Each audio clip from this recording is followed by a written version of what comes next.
नमस्कार, आवां है मोहम्मद अमर शामिल करें था हिन वक्त जी खबरों। नाज़िम मुकामी MPAs पारां चंद मनपसंद सहाफ़िन खां सिवाइ बाक़ी सहाफ़िन खे मुसलसल नज़रअंदाज करे हुकूमती ग्रांट खां महरूम करण ख़िलाफ़ ऐवान सहाफ़त मीरपुर ख़ास जे सहाफ़िन ऐवान सहाफ़त आरो एहतिजाजी मुज़ाहिरो कयो।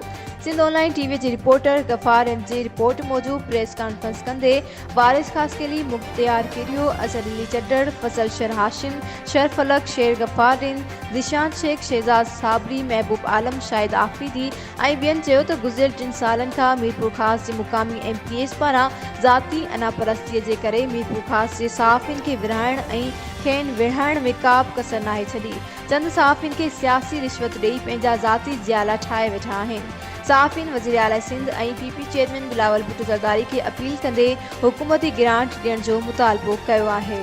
वधीक ख़बरुनि अपडेट्स जे लाइ ॾिसंदा रहो सिंध ऑनलाइन TV।